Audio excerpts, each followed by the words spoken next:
Happy Labor Day, everyone. This phrase means something different if you are expecting or thinking about having a baby. And today we have a very special guest, Brittany Pruneau, who's going to talk all about preparing for birth and delivery. Even if you are not expecting or not going to be the person delivering the baby, I think it's still really going to be helpful to everyone because it's all about knowledge and communication and advocating for yourself, whether that's in the delivery room, before the birth, or after in the postpartum period and throughout your child's life. Stay tuned. Welcome to Parenthood Prep, the only show that helps sleep-deprived parents and overwhelmed parents-to-be to successfully navigate those all-important early years with their baby, toddler, and child. If you're ready to provide the best care for your newborn, manage those toddler tantrums, and grow with your child, you're in the right place. Now, here's your host, baby and parenting expert, Devin Clement. Hello, and welcome to the Parenthood Prep podcast. Today is very exciting because we're doing another interview. We have Brittany Pruneau, founder of Enlightened Expectations, which is an amazing business and consulting service that helps new parents prepare for their baby's birth, prepare for the hospital visit, and prepare for the early days of bringing your baby home, which I think works really well with the services that a postpartum doula or a newborn care specialist provide, but is also amazing even if you don't have those services and that support, because she's going to help you figure out exactly what you need from your family and friends, as well as make it a lot easier for you to do it on your own. Hi, Brittany. I'm so excited to be talking to you. Hi, Devin. I'm really thrilled to be here and talk about everything that I do. I kind of want everyone to know about it. I just love everything that I've created to even get here. For sure. No, that's awesome. And just so you know, if you hear a little background noise, it's because my cat has figured out how to open the door. So I tried to lock them out and they just came on back in. My cat was sleeping in a hammock and I literally had to pick her up out of the hammock and I put her over the sliding door. She could see the birds. She can smell the fresh air. It's like 70 degrees over here today in Jersey. So she's now enjoying that. And hopefully I won't have any interruptions. But if you hear a cat crying, trying to open the door, that would be Tiger. Yeah, I heard like the door handle shaking like a ghost was trying to get in or a zombie or something. And then it was a cat. Now your nights are going to be different. Let's start with just a little bit about your background. Of course, you are a labor and delivery nurse, right? Yes, and postpartum. And now I work in the nursery as well in the hospital. Oh, that's great. You know, we had spoken before we had this call and we were talking about how both of us have our certain like niche or certain time period that we love. And yours is before birth and up to the birth and just after. And then mine is like from that point on. So not having my own children and not being a birth doula or anything like that, I'm really so clueless about the birth process, the hospital. All I really know is what I've heard from friends and clients and things like that, which of course is a lot, but it's still just, I think, doesn't give you a sense of what it's actually like to go through that. So why don't you tell us a little bit about what, you do and what you love to help people with in that period?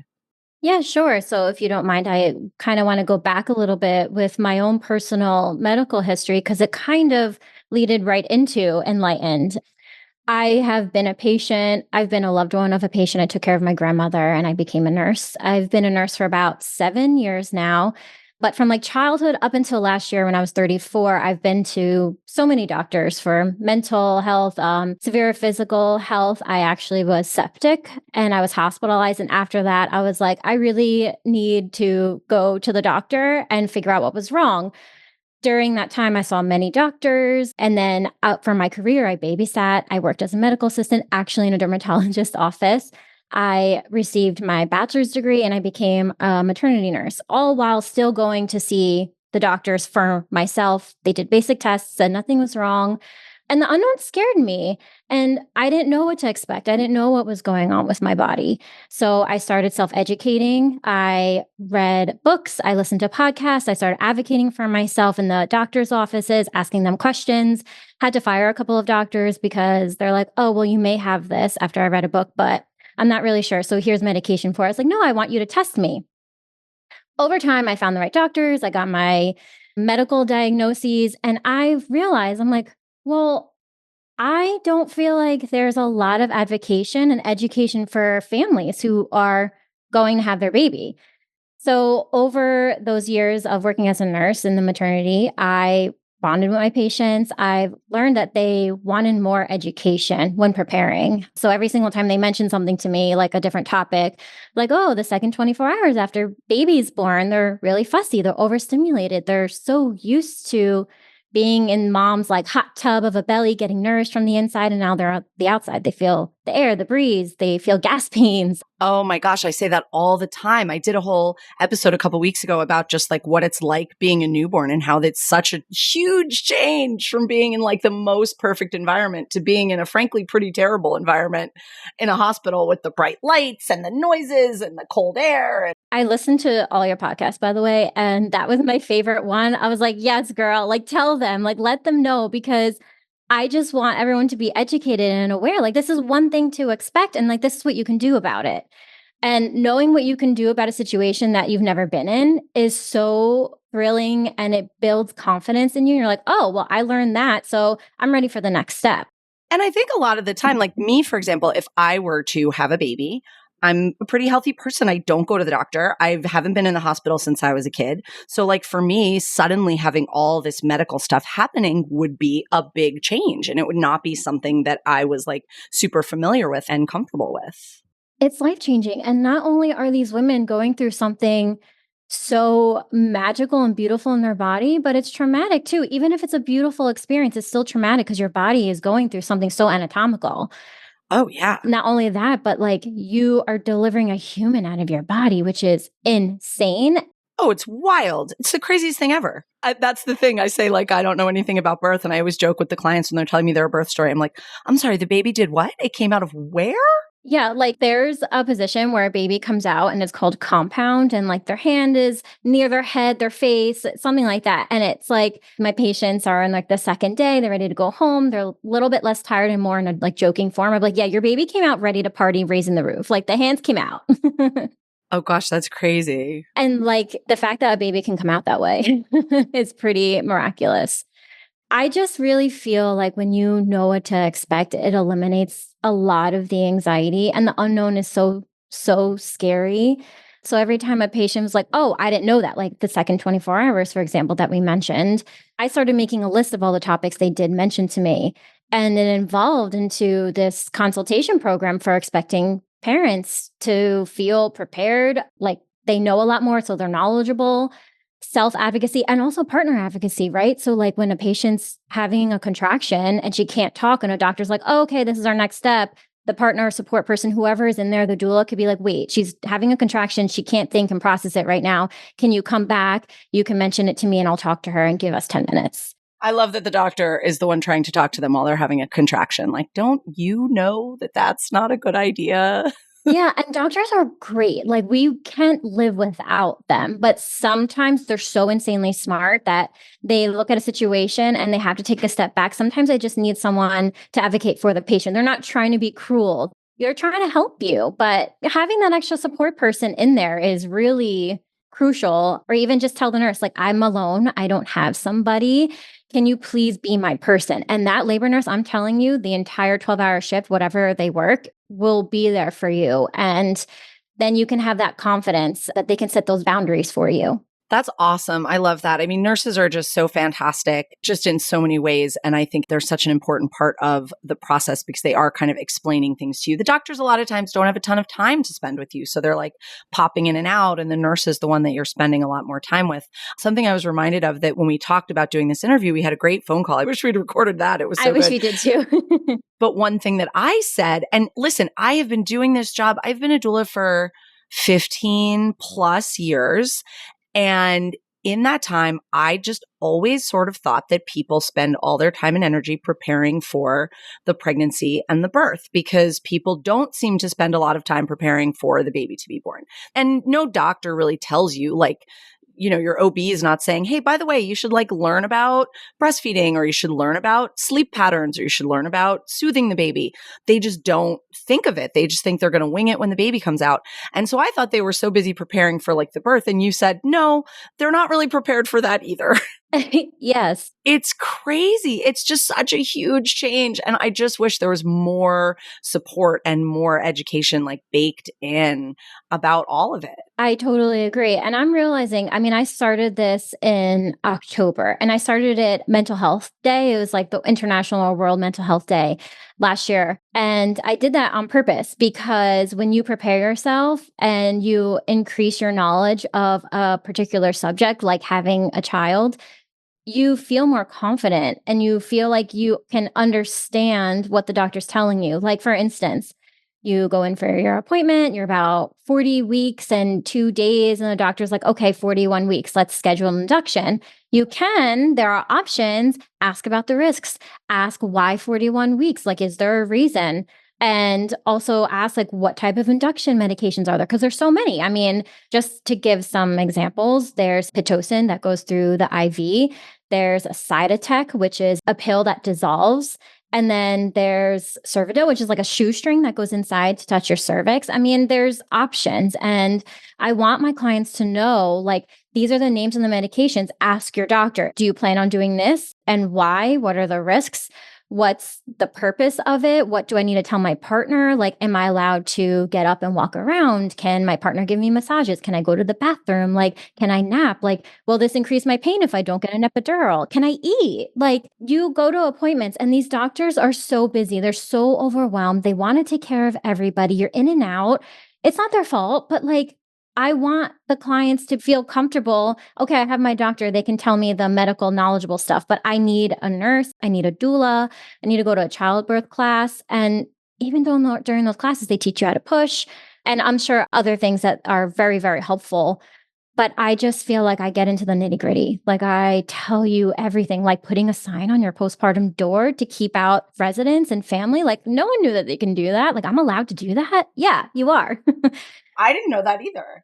Because I've heard that, when you're in the hospital after you have the baby or even while you're in labor, just random people keep coming in. And sometimes they come in and just go straight to like check your vagina. And you're just like, who are you? What are you doing? Well, that's where the confidence in the setting boundaries comes in because, like, if you don't really want that right now, I can teach you the policy of like how often your cervix should be checked. And it's different if your water is broken, you want to decrease risk of infection. So, there are a lot of things that aren't educated in the hospital setting that I provide. And I know other registered nurses who have done labor and delivery and now are only doulas can provide that as well. And something I just want to mention that I think is so, so critical, and this, is the research shows overwhelmingly that you have a more positive experience. You feel good about your experience, regardless of what happens, whether you have a C-section, a planned emergency, induction, this, that, the other thing. If you feel like you are in control of the situation and you know what's going on, you can have what other people might see as like the best and smoothest birth in the world. But if you did not feel like you were in control, then you are going to have trauma from that. You're going to have a bad experience, and this isn't just like customer satisfaction. Like, I give that 5 stars. Like, it actually affects your postpartum experience, your parenting experience, your trauma, your mental health. Like, you're much more susceptible to postpartum, mental health, perinatal mood disorders, things like that, if you had a traumatic birth. And basically, trauma doesn't have to be physical. It can just be feeling out of control. I'll never forget, years ago, we had a client who had her baby in 2 hours. Like, we were laughing because we got an email from them at 2 a.m. saying we're headed to the hospital. And then we got an email from them at 4 a.m. saying baby's here. Or like, labor's starting, we're headed to the hospital. An email from them from 4 a.m. from saying baby's here. And she had so much processing to do. And she really struggled with that experience where I think, everyone who's had a baby would be like, wow, like only 2 hours of labor. That sounds like a dream. That sounds so easy. And it was really difficult for her because everything happened so quickly. She did not feel like she had time to catch her breath. She didn't feel like she was in control of the situation. So I think that learning about it in advance just goes such a long way to help you feel like you have that sense of control. 100%. And you can be in labor for an hour. You can be in labor for 2 days. It is still very difficult. And when you're not in control of something, you feel chaotic, you feel anxious, you get sweaty, your heart's beating out of your chest. And now you're trying to focus on calming yourself down versus trying to make a decision for yourself. And a good example of this is when I was in nursing school. I mean, I learned how to study. I had a very difficult time, and everyone learns differently. Someone can sign up with me, or someone can sign up with a labor doula and have 10 other classes instead of just getting it all with me. But that's okay, because if that's how they learn, like for me, it was index cards and creating quizzes. For someone else, it's reading a book. Everyone has different learning opportunities. And I just wanted to create something that gives someone another opportunity of learning if this is more their niche. Much like with newborn stuff and baby stuff, there's just so much information out there. So you can Google like induction, labor, and get just millions and millions of search results and different information and different opinions. And just the value of being able to talk to one knowledgeable person and kind of go back and forth with them, with your questions in the moment is just so huge. The fact that like what you do, or you sleep train, you go to stay in people's houses, you help them, you tidy up, you do little things at home. What you do is so incredible that I can lean into that, because I really don't know how to sleep train. I've watched newborns for the first couple of months at night when I did night shift work once in a while, but I never had to do what you did. But if I can like educate my clients and say, hey, prepare for this, this may happen. If you need it, I have people for you. And that's the other thing is families and women feeling supported, even if you're not sure of where to go or where to start, just start somewhere. Reach out to someone on Facebook, Instagram, text a friend, and you'll have resources and guides to eventually refer you to get you to where you need to be and educate you on what you actually need and the part that you're missing to prepare for your birth or your postpartum experience for your newborn. There's a lot of help. Absolutely. And, it's funny to me when you mentioned, people being in labor for an hour or 2 days or whatever. A lot of times first-time parents will say to us, oh, we have an induction scheduled for Tuesday, so we'll probably be home Wednesday, or we'll probably be home Thursday or whatever. I'm like, yeah, we're going to just put a pin in that and wait and let you guys give us the heads up when the baby comes, because they don't even realize that it could be super quick. It could be super long. It could be, anywhere in between. Well, then there's just that confusing piece that I still, after all these years, cannot figure out of like, when do you go home based on when the baby's born? I think that can totally vary, right? Like depending on what time of day and stuff like that, if they're like born after a certain time. So it's just so unpredictable, and people want that control. They want to be able to say, okay, I'm going in the hospital on this day, so I'm going to come home on this day, and this is, how we're going to plan. And you just can't. Yeah, I'm a very organized person to a fault. Like when I'm working, I can't have anything scattered. I kind of, what I said to you before, I need peace, I need zen, I need neutral colors. I can't have a clustered mind if I'm going to work. And I kind of want to bring that to the table with the clients as well, is like, if you have a clustered mind and you're trying to bring yourself back down from not knowing what to expect, then you're not really learning, and you're not open, and you're not able to be receptive because you can't, because you're in pain and you're breathing. But if I can tell you exactly what's going to happen, you'll be, oh my gosh, I knew about this. Brittany told me, or whoever told me, like, I ready for this. I am prepared. A couple of things going back to what you said about the hospital stay. I work at Jersey Shore in Neptune, and for a vaginal delivery, you stay for 2 days, and a C-section, you can stay for 3. That's what insurance typically covers. But you can go home earlier as long as you are stable, but there's different roles for doctors. You have the pediatrician for the baby and the OBGYN for the mom. And a lot of people don't know, like, oh, the doctor told me I could leave. And the nurse walks in and it's like they're packing their stuff. I'm like, no, mom, you're discharged, but we still need to do more interventions on the baby. And this is what we have to do. With knowing what to expect, that won't happen. And you won't give your hopes up like, oh, I'm so excited to go home, but you can't yet. It just really depends. Like, did the mom have high blood pressure? Is she stable? Like, what are the normal rates? Is the baby small for gestational age or large for gestational age? Because then we most likely need to check the sugars on the baby to make sure he or she is stable. There's so many variables that can go into it. And I like talking about real life situations that are really happy, but also like what to expect if it doesn't go as planned, but both mom and baby are fine. And with that being said, who is supporting the support person? Like, they have a huge role in this. Like, who's helping them help the mom and the baby?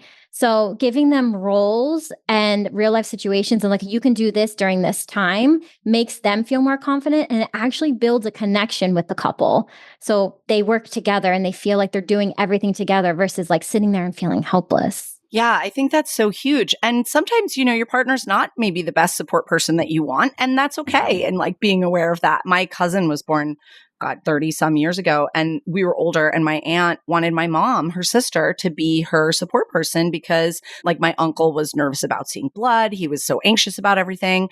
She was like, you are going to stress me out.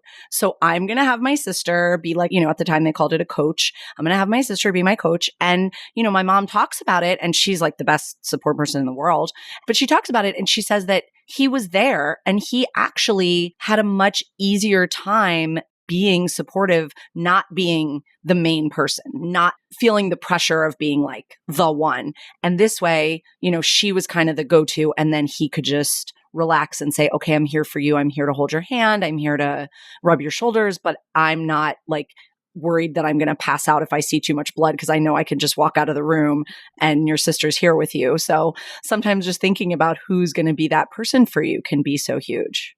And I really love that you gave that example. It's actually perfect because if there's a coach, a support person, partner, we want them to be honest. Like if you feel like blood is going to make you faint when you have some downtime with, your partner and the nurse, let the nurse know like I'm going to get faint if I see blood or if her water breaks and I have to change the pads underneath her.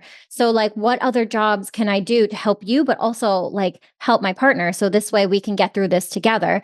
And the nurse will usually say, listen, then don't hold her leg when you're pushing. And if you can figure out something else during that time, maybe sit down, cheer her on, like you two discuss what will work for you. And I help families figure that out before they even get to the hospital, even when they're like 25 weeks along, because they want to start early. They want to prepare. They want to have a plan. And some people can learn sitting down 3 hours at a time and learn everything. But some people need like hour by hour, like, okay, Brittany, I'm going to see you Wednesday at 10 this week. And then I'm going to see you Wednesday at 10 next week. And they're both hour sessions. Like we discuss all of that. And the partner doesn't always have to be standing, like you said. If you get woozy, tell the nurse. We'd rather you be honest and let us know because we can give you another job. And now you're not fainting. We're worried about you when we're trying to deliver the baby coming out of mom. Yes. Oh, I've heard that the partner like faints or passes out or gets dizzy, and then everyone suddenly has to like pay attention to them instead of the person giving birth. Yes, that's happened multiple times, but usually like also that goes in conversation with the nurses too. Like we labor buddy, we help each other. And when the partner can tell the nurse, like I get woozy during seeing blood, the nurse can go back and tell all the other nurses not to gossip, but just communicate, be like, listen, this is what's going on with my patient. I just want to let you know that the partner mentioned that he gets woozy during blood. So I may need a couple extra hands just in case. We want to make sure that the dad is safe also, or the partner, while mom and baby are safe. So we'll do teamwork. So it helps us with our jobs as well. Yeah, for sure. And I bet there's also the opposite, right? There's probably partners that are like down there trying to be like, oh, that's so cool. Let me see what's happening. Like, I mean, yeah, all up in it. all up in it, telling you about it. I've heard that too. Like, well, look, the head's coming out. It's crazy. Like, I mean, we've had like coaches say, like, you have to poop, like push like you're pooping. Like I always say the 2 P's are the 2 G's. Like poop is gross, but poop is good because it means you're pushing right. So sometimes the partner gets woozy just from like smelling that. Like it's okay. You can poop while you're pushing out your baby vaginally. Like it's going to happen. Yeah, I can't really think about how you would prevent one while you're doing the other. That's just not really possible. It's very difficult. Yes. Yeah. Unless you're cleaned out. I don't know, but. But, it's all normal and a natural part of the process and everything else. So what would you say are like a couple of big things? I'm not going to give you a number because you can say as many as you want, but like, what are some big things that people really don't know going in that you wish they knew? Well, kind of like what I mentioned before with like the induction medications, I also wish they knew the anatomy of their body, like what's happening to your uterus, like where is your cervix, what is a placenta, what is the purpose of it, when baby's delivered, how long is recovery. But I mean, generally speaking, I just feel like when you go to have your baby, you really need to be educational. Like, this is what I say. Like, I have this acronym and I say, I got your backs, BACKS. So, boundaries, advocation, communication, knowledge and support. And what I mean by support is outside the household who's assigned to certain things, and schedule. Like before you have your baby, work your schedule. Like, is someone going back to work? What is the sleeping schedule going to be? And like, we know that newborns are unpredictable. I've listened to your podcast. You've talked all about that, and I love it. But to add on to that, like, I agree with you. Like, what are you doing about the groceries? Are you going to have like a meal train? I also really feel like moms need to know your breast milk doesn't come in for a few days. So if you're nervous that your baby's not eating enough and you want a supplement, it is okay. Don't let, people pressure you. And I know I'm kind of going on about a few different things, but Yeah. I just feel so passionate about numerous topics. You just want to have that confidence, like just teach yourself, even something as simple as like taking a lactation class, maybe a newborn class, CPR, learn how to swaddle a baby before. Wait, I'm laughing thinking about a newborn care class I did. We do private newborn care, and it's so funny because I love just being comfortable with the people in their home. It's not like teaching a class at the hospital to like 8 pairs of people that, you're just like, here's how you change a diaper, and everybody's nervous. When you're just with people in their home, they're like so funny. But I was teaching the parents how to swaddle with my like practice doll, and we were doing the blankets, and it was just a doll. I don't think he would do this with the baby, but he was like putting his hand on the doll's neck, like basically like choking it while he was holding it down. I was like, okay, we're not going to do that. We're not going to strangle the baby while we're swaddling the baby. So, sometimes they need to learn that. That is so funny because it's like, I bet you if I took care of that family postpartum, he wouldn't do the same thing at all because now you have a real life baby. He'd probably be like way too loose with the blanket. I'm like, it's okay. Devin taught you what to do. You just need to practice it and keep doing it. That's all. Now you have a real life baby. Yeah. Oh, the way too loose swaddle. Oh my God, it drives me nuts. It drives me nuts too. You're not going to suffocate the baby with wrapping it tightly in a blanket. They were literally in fetal position in the belly. Like that's probably what they want to resemble. And when it's too loose, that's actually less safe because then they could get the blanket up over their face, or they could like scooch way down into it and not get enough fresh air. And anyway, we could do a whole separate thing about swaddling. So let's go through your acronym. So B is for boundaries, which you already mentioned. Like, what kind of boundaries can I set? Can I say who's allowed to come in the room, who's not allowed to come in the room before and after, right?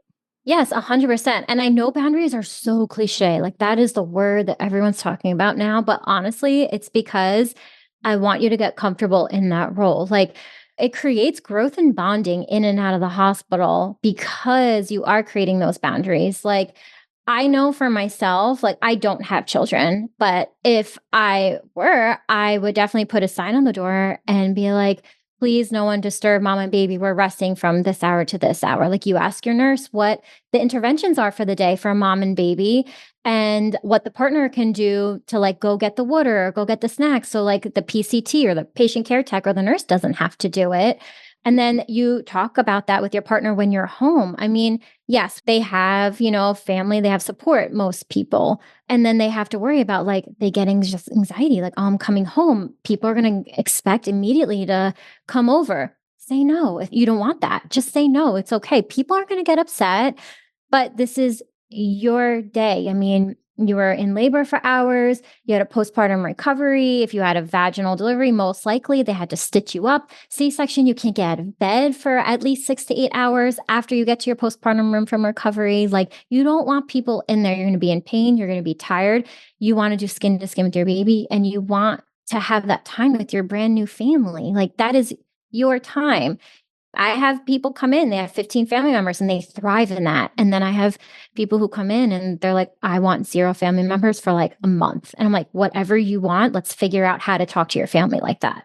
Yeah. And I always tell people, let me be the bad guy. Like say, oh no, like, sorry, Devin's coming over. Like you can't come over right now because we have a lot, that she's going to teach us and that we have to talk about. I'm like, tell them I said, I don't want any company there while I'm there or whatever. And something that was interesting back in 2020, which I know we all hate to think about, but in like the deepest part of the pandemic, the quarantine, people were having babies during that time. And I was doing a lot of speaking, and I was on like a few news shows and stuff like that, talking to people about how to support friends and family who are having a baby in this difficult time. But there was actually some silver linings to it. And one of them was that people couldn't come over and like annoy you. People couldn't come over and help you, which was bad. But like you weren't getting everyone and their mother-in-law coming over to give you advice that you don't want to listen to, like keep you awake when you'd rather be sleeping, like make a mess having food in your house and then leaving dirty dishes in the sink. And like you got to just kind of be alone. You know, I was like, friends and family, like drop casseroles off on the front porch and go. Like, yeah, I had a client who literally said to me, she's like, it's just me and my husband. We set up a meal train so people can do that. Like they each have a day where they're assigned and they make breakfast, lunch, and dinner for us and they leave it out on the front porch. And I feel like that is such a great idea. Like you can say hi from the window and you can go home. Like I want to learn with my new family how to do it myself. Yeah, I'm going to ask for help when I really need it. Like if I haven't slept in 2 days, but I want to learn that I can do it on my own with my partner before I have other people come in. And some people are the opposite. They want as much help as possible because they're so family oriented. Like it's great to have both. I actually took care of a client for Enlightened, and then I took care of her in the hospital setting as her postpartum nurse. It just worked out that way by chance. oh, that's great. I know, it was so great. I love continuation of care. It makes me so happy. I get to see the entire process. I said to her, because she told me she didn't really want family in, I'm like, okay, so what happens if family comes in? Like, do you want to create a passcode? She said, yes, please. I'm like, all right, why don't we do this? You had a C-section. It's very expected that you're going to need pain medication. You tell me, like, Brittany, I need that Motrin right now, please. And I'll be like, okay, I'll go get the Motrin and I'll come back. I'm like, oh, baby looks like he or she's hungry. All right, family, time to go. Say your goodbyes. I'll be back in 10 minutes. Everyone left in 10 minutes. And she didn't have to worry about hurting anyone's feelings. I was able to do it and I'm happy to do it. So like, that's another example of boundaries. I love that. Actually, that reminds me of one of my mentors who was like a very experienced birth doula.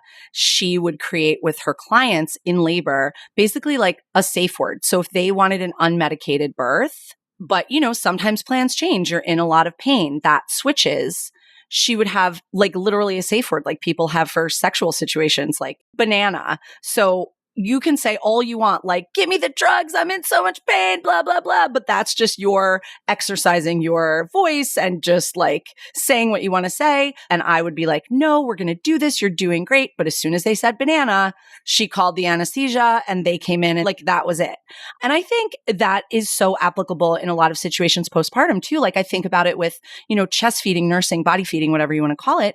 Sometimes it sucks and you hate it and it's painful and you're struggling and maybe the baby's not getting enough and you're supplementing and you're having to do the triple feed, or as I call it, the 3-ring circus, where you're nursing, pumping, then giving the bottle. Like it's this whole thing.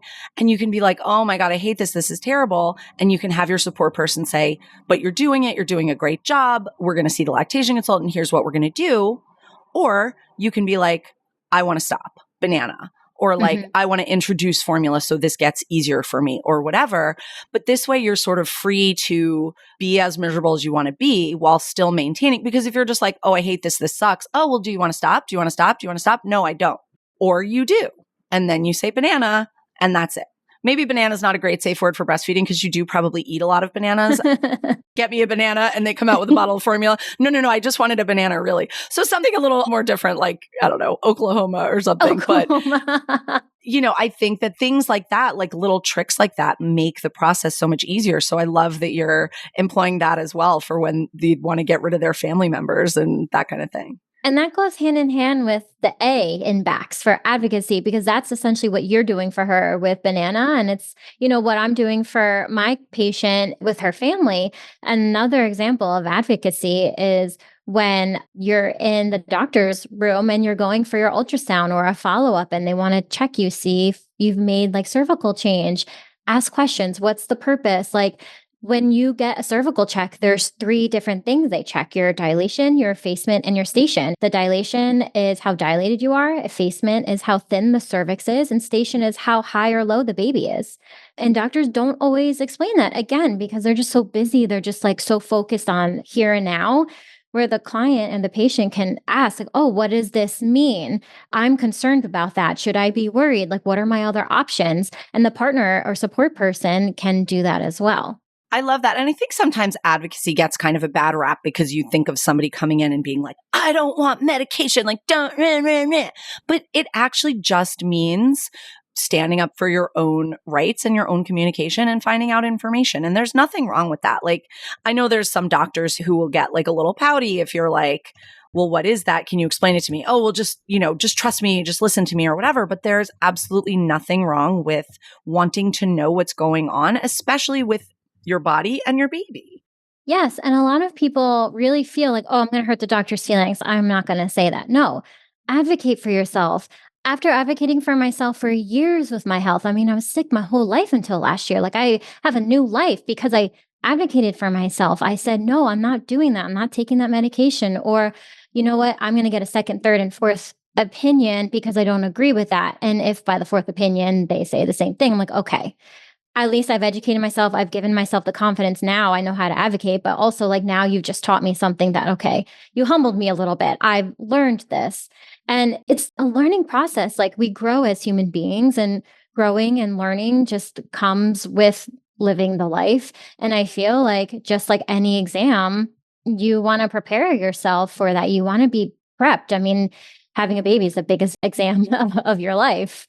And that goes with like communication, the C for backs. Like, you want to be open and vulnerable and honest and ask for help when you need it. Just vocalize it. I'm not feeling this right now, or I'm in pain, or I don't really like what you're telling me. Just say, I feel, and dot, dot, dot, say exactly what you're feeling, whether it's your partner, your family, your doctor, your nurse, your doula, whoever it is.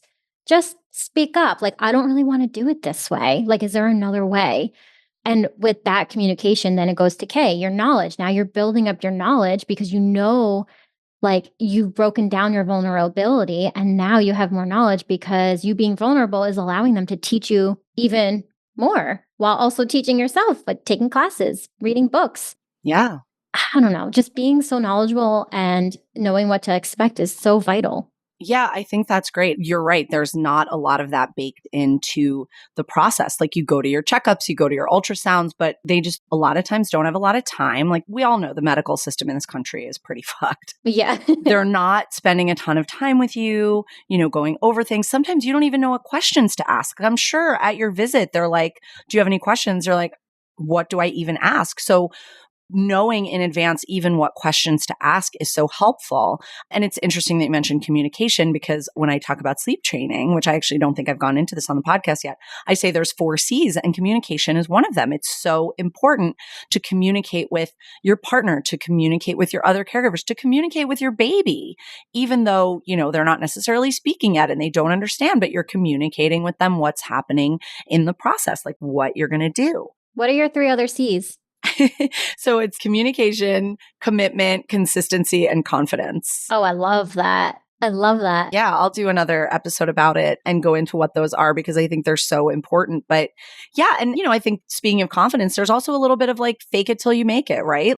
And one thing we haven't mentioned that I keep thinking of is your body is trying to do, as we've already mentioned, a crazy thing. Mm-hmm. And if you're anxious and you're in like fight or flight mode and you're nervous, it's going to be so much more difficult to do what you need to do to get that baby out. An interesting fact I learned a long time ago is that in scary situations, like say in World War II in London, when there would be like an air raid and the sirens would start going off, the women who are in labor, the people who are in labor at the hospital would either speed up and have that baby immediately, or their labor would like completely stall, because your body says, okay, I'm scared. I might have to run. What's the best thing to do right now? Is it to stop trying to get this baby out and keep it in? Or is it to get this baby out right now so that I can grab the baby and run with it? Like your brain and your nervous system is such a critical element to this process. And everyone's flight or flight response is so different. Like, I say being tense doesn't make sense. And that's not to invalidate, because we use the word validate a lot, which is also cliche, but it's also very important, because being tense holds you back. Like you said, like, if it doesn't make sense, let's make it make sense. If I can't poop when I'm nervous, I'm not going to be able to push a baby out. 100%. Like, you need to poop while pushing your baby out. Yeah. I can't even poop when I go on vacation. So I go after every meal now that I have learned what my body needs after years. But don't stop until you get what you need. If you're unsure of something, find the solution. I'm very solution based. If you're unsure, find what makes you sure. It doesn't matter the route, as long as like you're being safe and you're doing what you need to for yourself and your baby and family. Like, that's cool. Like, do whatever it is that you need to do. And listen, if I'm not for you, give me a call. We'll talk. Like, I'll send you to the right person. Like, that's fine too. But you just got to know. You have to know. Like, you have to prep, you have to study. That's a good point too. Like if you're early enough in the process, and some people do this very late in the process too, and you don't feel comfortable with your doctor, with your practice, with the other doctors in the practice, with the hospital, say you do the hospital tour and they tell you things about their policies that don't make you feel comfortable, you can make a change. You can find a different doctor in the practice. You can find a different practice. You can work with some other professionals, a midwife and a doula, like, or you can add a doula to your team because you realize, like, just from seeing the hospital that they're understaffed, and maybe or your friend tells you, I just had my baby there and I hardly saw the nurses during the labor process because they were so busy. You can bring some support in, breastfeeding support. A lot of times the, hospital doesn't necessarily have the time, or, you can ask something like, is there a lactation consultant on staff on the weekends? And if there's not, then you can reach out to a local lactation consultant. They'll come to the hospital if you want them to. And it's usually covered by your insurance. I know that's part of things. So you can think about, what do I need to add in here? What support do I need to bring on? And do I need to change the support that I currently have? And sometimes I have people who call me just to help them navigate. They become a client that way, meaning they don't really necessarily need to know what's going on in the hospital because they've had 1, 2, 3, 4 babies already. They just have a different pregnancy and they need to figure out who they actually need. Sometimes people don't know the difference between a midwife, a doctor, a registered nurse who's in labor and delivery, or like a mentor, navigator, consultation person like me. Like, they don't know. And that's fine because that's not their area of expertise. Don't put me in accounting. I literally have no idea. Here are my taxes. Please take care of it for me. Like, that's what I can do for people who are having a baby. And that's what you do for postpartum. Like, they're not sure sometimes if they need us, but like, we'll explain to them what we do versus like the other alternatives. And they're like, oh, actually, I don't really need you. I need the other person. Totally cool. You got to do what you got to do for yourself. And the other thing too with lactation, what you said, like, I'm at a baby friendly hospital, and what that means, we don't give out pacifiers. So we're very lactation friendly. I personally believe fed is best. Yeah, I have some feelings about baby friendly. I think it's well-meaning, but I think a lot of times, like a lot of things, it sounds good in theory, but then in practice, it goes too far. And it sometimes ends up in a worse situation for successful body feeding and nursing and whatever. So. And some people don't know that they have to bring their own pacifiers because it's a baby-friendly hospital, and that's something that should be taught to them ahead of time. Like, baby-friendly or not, like, you should know, like, oh, I didn't bring a pacifier. I thought the hospital will supply it. I'm here to tell you, like, bring one anyway. Like, that's why you have me beforehand, or you have like a doula to teach you, or someone from childbirth education to teach you. That's an important tip. I mean, just for our listeners to say, bring your own pacifier just in case. Yeah. Sometimes maybe even bring your own formula, right? So we suggest that you don't bring your own formula because we aren't actually allowed to mix it. The family would have to do it themselves. You'd have to have boiling water. It's a process. So we say, if that's what you want to do, we'll leave it up to your jurisdiction. We'll write a note about it. Let the pediatricians be aware. But we always say, like, you really should just take the formula from us, or breastfeed, or figure out another solution with their nurse. Like, we're pretty good at like working around what the parents want. But that's the other thing, is when we have families come in and only want a certain formula for the baby, and they don't know that we can't help them feed it to the baby because it's powder and we don't do that. Like, it's really like our job. We're not supposed to. They don't know that. And no one told them that, because whose job is it actually to tell them? Like, is it the doctor? There's no one specifically to do that. It's not anyone's fault. It's just like a big gap. And that's what I'm trying to fill, is that gap. And I think that's so important too, because one thing that I think people don't realize is that your OB takes care of you, answers your questions about the birth if you ask them, up until the point that the baby comes out, and then they check you after. And that's basically it for 6 weeks, 2 weeks if you've had a C-section. Yes.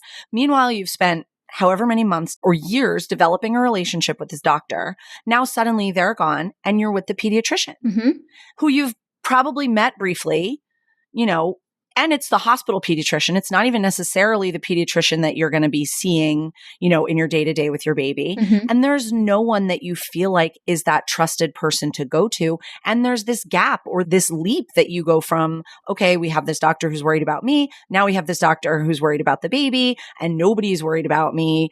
And so you don't get that prior experience with the pediatrician to ask them all these questions and say, you know what, that's why taking a newborn care class or working with a mentor like you can be so, so helpful because it really covers that gap between the OB and the pediatrician and provides that continuity through the process. And that's where the S comes in backs is support. You're really guiding me along here, Devin. I appreciate that. So yeah, it's boundaries, advocacy, communication, knowledge, and then support and schedule. So that's where the support comes in to teach them about all of that stuff. Because again, that's something else no one really knows. How would you know that unless someone tells you, and someone's in the field and lets you know? So yeah, the support there is really huge because not only can I support you and teach you all the things that are like, oh crap, like no one told me that. Like I didn't know. It's all right. I got you. So I'm going to teach you. I'm going to teach your husband. I'm going to teach your wife, whoever you have with you. Like let's all go through it together as a whole.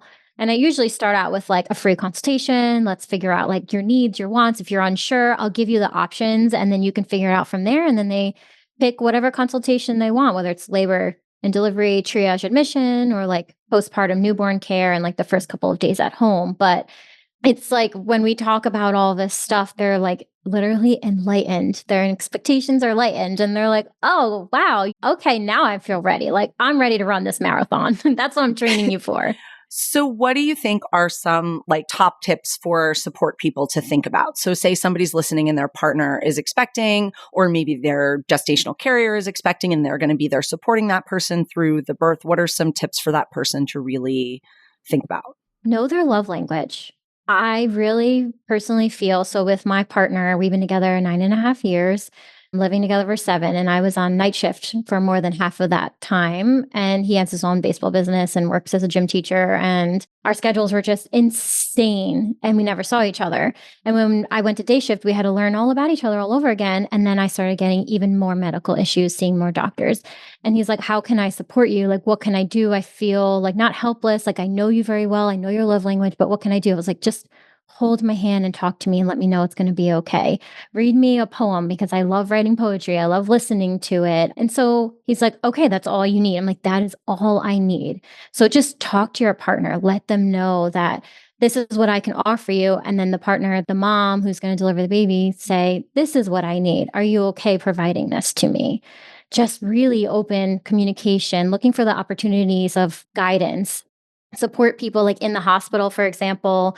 They can go get the water when the mom's pushing, give her some chapstick, some ice chips in her mouth. They love the ice chips. Put ice on her neck and her chest. Help her breathe if she wants you to count. Like tell her to tell you to count. Like there's things like that postpartum while the mom is getting up to go to the bathroom to pee or maybe take her first poop, which is insanely painful a lot of the time. The dad can change the baby's diaper. I did not realize we would be talking about pooping so much, but it is important. I talk about poop a lot, Devin. Oh, yeah. Same. I mean, same with about the babies. We talk about the babies pooping all the time, but we do talk about the birthing person's poop as well. Actually, it's funny. I had a client a little while ago, a sleep training client, and the baby after we sleep trained him, he was doing great, but he started pooping at 5 a.m., which is a pretty common thing for babies to do. And how do we handle that?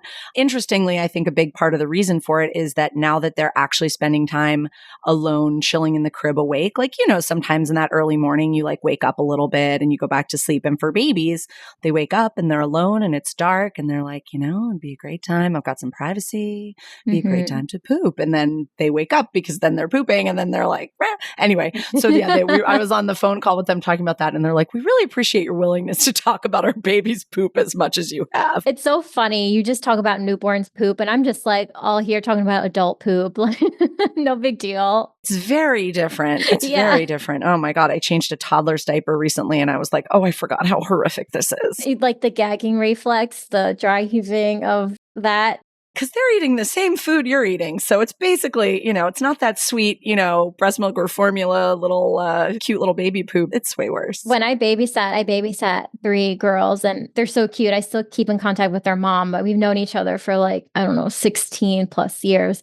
The girls were like newborn and 2 and 4, something around those ages, and totally different like cycles, like different poops for everyone around. And I'm just like, okay, feeding and naps and how many diapers am I going to change today? Or who's potty training? It's so crazy. And that's the other thing with like knowing if you're having your third baby, I can help you get organized with like having help for the other 2 kids, making sure that they know they're also loved because there's some regression there. I mean, I know it's a whole different topic, but yeah, I can help with that too. And we see that with our clients. It's funny, when I became a postpartum doula, I thought like, oh, I'm going to be working with first-time parents and teaching them and guiding them. And we do, of course, but far and away, our clients that end up using the most care are the second time, the third time, because first of all, they know that they need support, especially with sleep, like especially with overnights. They know going in that like either we didn't have help the first time around, or we had help and it was the best thing ever and we're doing it again, or we didn't have help and it was miserable. So they know that they need that support. And now you know how to take care of a baby. You know how to change a diaper. You know how to do this and that, but you don't know how to do that while you're also giving enough attention to your 2-year-old, your 4-year-old, your 18-month-old sometimes. When you have one newborn baby and you're home from work on parental leave, you can lay around all day and be a zombie. The baby doesn't care. Don't sleep with them on your chest on the couch, but like sit on the couch and let them sleep on your chest. It's fine. But when you have a 2-year-old that you're chasing around and you're exhausted, you have to be on and you want to, be present for those kids, those other kids, in a way that you didn't have to be when you had that first baby. So it's such a big transition. And then the other factor, which I'm sure is a thing for you, it's a different person. This baby is a different person. So the stuff that worked for your first kid is not going to work for this kid. Maybe your first baby was a magical unicorn and the second one is a lot tougher. Maybe the first baby was really tough and the second baby's super easy and you're like worried, like, are they okay? They sleep all the time. My sister, she's a colleague of yours. I'm the older one. My mother says all the time, she's like, I thought I had parenting on lock. Like I thought I had it figured out. I didn't know what everybody was talking about. It's so hard. I was the queen of motherhood. She's like, and then your sister was born and I realized that I was not. I knew nothing. Look at Kim now. Look at her, how great she is. I know. And she's in there doing anesthesia for these people having babies. And I should interview her. We did a webinar together. Actually, it's still in our webinar archive. That was so interesting to me because I knew nothing about anesthesia. And I'm sure that's something that you talk to people about also to prepare them.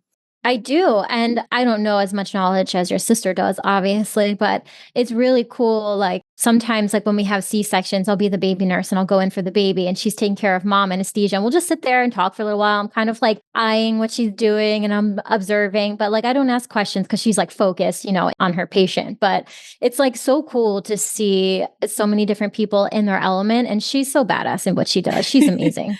She's great. Well, one of the things that she said, and the reason we did this webinar is that you talk to your OB a ton before the birth. You don't talk to anesthesia. You a lot of times don't even get to meet them or interact with them until they are in there to do your epidural or to do your spinal for the C-section. And then you're like in labor and you're in pain and all this stuff. So any amount of preparation, you can go check out our webinars on our website, happyfamilyafter.com/webinars. You have to put in your email address and then you get the password to unlock the archive. And that's in there, and it's not even something that I ever thought about. Again, if I was having a baby, obviously my sister does anesthesia, but if I was, a random first-time parent, I wouldn't even think I want to talk to the anesthesia team or I want to learn about what the possibilities are for anesthesia or anything like that. And again, if you Google it, anesthesia during labor, you're going to get so much information. Ugh, it's overwhelming. It's so overwhelming. It's crazy. It's way too much. And like, that's the other thing with epidurals versus spinal versus like other pain medications in labor. Like I would want to know all my different options. Like I would want to know the pros and the cons of all of them and how it would affect me and my baby who's still in my body, like I want to know the process, like exactly what to do. I love knowing what to expect all the time. I mean, I had 3 abdominal surgeries. All 3 of them were the same type of surgery, but they all went differently. And I asked so many questions. This was when I was kind of like, oh, I'm so sorry I'm asking questions. Now I'm like, I'm not sorry. I want to ask these questions in my body, my care. I want to play the main role in my body. And it creates comfort. And it also kind of creates connection with yourself because you're like advocating for yourself. You have one life. That's it. And I think if your care providers are not comfortable with that or are giving you a hard time about it, that doesn't mean you should stop. It means you should find new care providers. 100%. Exactly. Just no bad ill. You just have two totally different personalities or learning or education types, and that's fine. Just move on to the next one. It's all right. Yeah. And I think the important takeaway is just whatever it takes to feel like you have agency and have control over the situation. Of course, nobody has control over the baby. We know that for sure, but control over what's happening to you and awareness of what's happening to you. And that is going to go such a long way to increasing your confidence.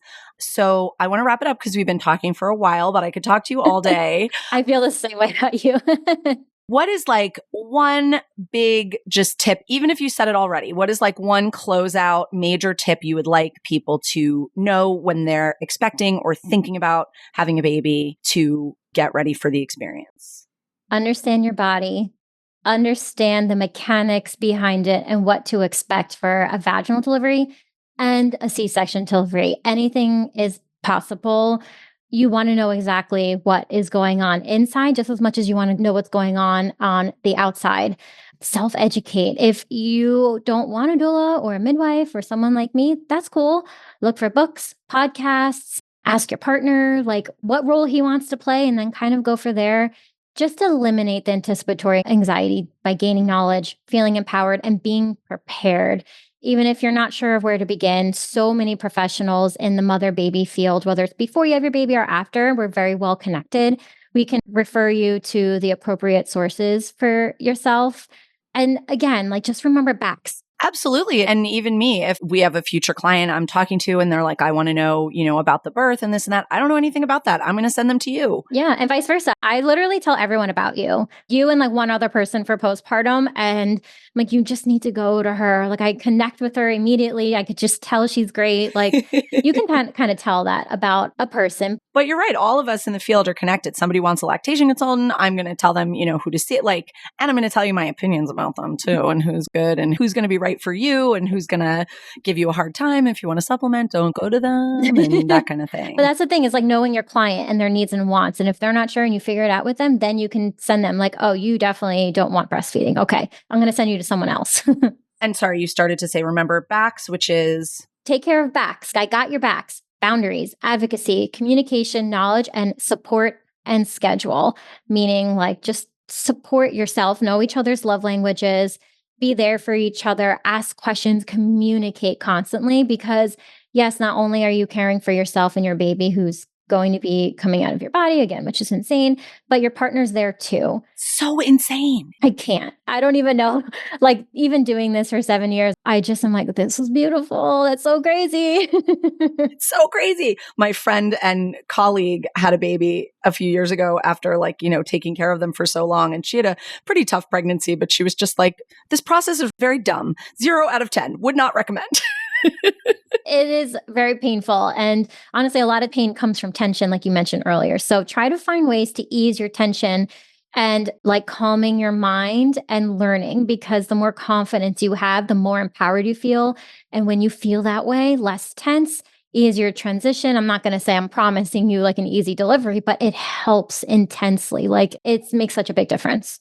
Absolutely. Well, Brittany, tell them where we can find you on the internet and on the socials. So you can find me on my website, enlightenedexpectations.com. Everything is on there. You can look at some cute pictures of some of the babies and families that I have taken care of. On Instagram, you can find me enlightened_expectations.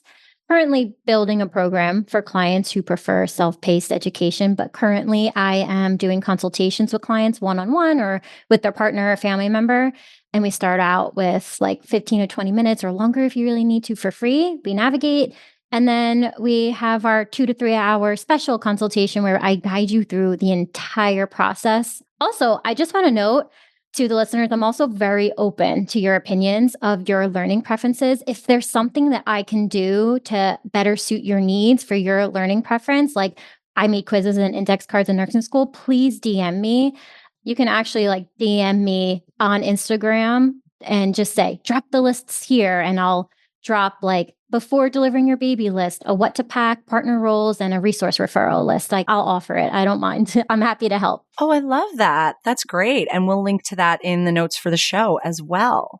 And of course, as always, you can find us on Instagram at Happy Family After. You can also go to our website, happyfamilyafter.com. If you have any questions, you can leave a voicemail, whatever you would like to do. So Brittany, it was so great talking to you. Thank you so much.